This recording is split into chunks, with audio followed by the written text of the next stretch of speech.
ऐसा कोई भी इल्ज़ाम यानी कि एलिगेशन भी किसी बंदी सिंह के ऊपर नहीं है। उन्होंने कुछ भी किया हो अपने पर्सनल फ़ायदे से, ऐसा इल्ज़ाम भी जथेदार हवारा साहब के खिलाफ ही नहीं, किसी बंदी सिंह के ऊपर है ही नहीं। इन सभी बंदी सिंहों को जेल में रखा जा रहा है, ये सरकार गलत काम कर रही है।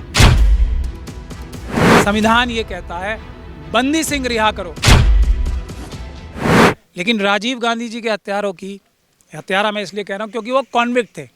उन्होंने सारा प्रोसेस फॉलो किया था अपने बरी होने का, लेकिन वो बरी नहीं हो पाए थे।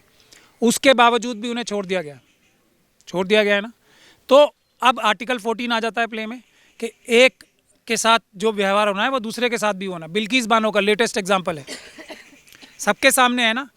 इतने गंदे घिनौने विभत्स, ऐसा कोई इल्ज़ाम भी किसी बंदी सिंह के ऊपर नहीं है जो बिल्किस बानो के जो 11 लोगों के कातिल और छोटे बच्चों, जो एक बच्चे से प्रेग्नेंट माँ, छोटे बच्चों की हत्या, 5 साल के बच्ची की हत्या, ऐसा कोई भी इल्ज़ाम यानी कि एलिगेशन भी किसी बंदी सिंह के ऊपर नहीं है। किसी ज़ाती फ़ायदे से उन्होंने कुछ भी किया हो अपने पर्सनल फ़ायदे से, ऐसा इल्ज़ाम भी जथेदार हवारा साहब के खिलाफ ही नहीं, किसी बंदी सिंह के ऊपर है ही नहीं। लेकिन इसके बावजूद भी आर्टिकल 14 की धज्जियां उड़ा के इन सभी बंदी सिंहों को जेल में रखा जा रहा है, ये सरकार गलत काम कर रही है। मैं आपको सैकड़ों एग्जाम्पल दे सकता हूँ, इनसे ज़्यादा जो सीवियर पनिशमेंट के हकदार थे वो सब बाहर रिलीज़ कर दिए गए। तो ये इनके साथ भेदभावपूर्ण रवैया क्यों हो रहा है, ये है इम्पॉर्टेंट बात। ये संविधान की उल्लंघना है। इसीलिए मैं आपको और महत्वपूर्ण बात बता रहा हूँ, इसकी वजह से ना सिर्फ जो सिख संगत है बल्कि हमारी सब जगह, मेरी खुद पर्सनली बात हो रही है और हमारे बाकी लोगों की बात हो रही है, शेड्यूल कास्ट कम्युनिटी के ज़्यादातर लीडर, अभी शायद मेशराम जी आए भी थे यहाँ पे, वो बंदी सिंहों की लीडरशिप से इम्प्रेस होके, उनकी कुर्बानियों से इम्प्रेस होके अपना लीडर मान रहे हैं उन्हें।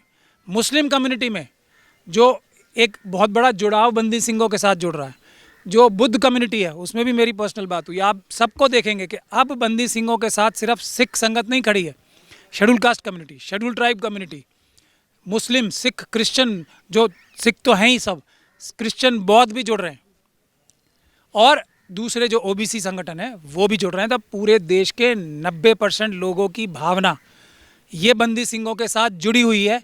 इसीलिए सरकार डर रही है अब और ऐसे काम कर रही है कि जो सिख संगत है और जो SC ST OBC जो हैं, माइनॉरिटी के लोग जो उनके पीछे खड़े हो रहे हैं, लामबंद हो रहे हैं, उनका ध्यान बटाया जा सके। मेरी सबसे करबद्ध निवेदन ये है, हमारा अभी पंजाब का सबसे अहम मुद्दा एक होना चाहिए, संविधान ये कहता है बंदी सिंह रिहा करो।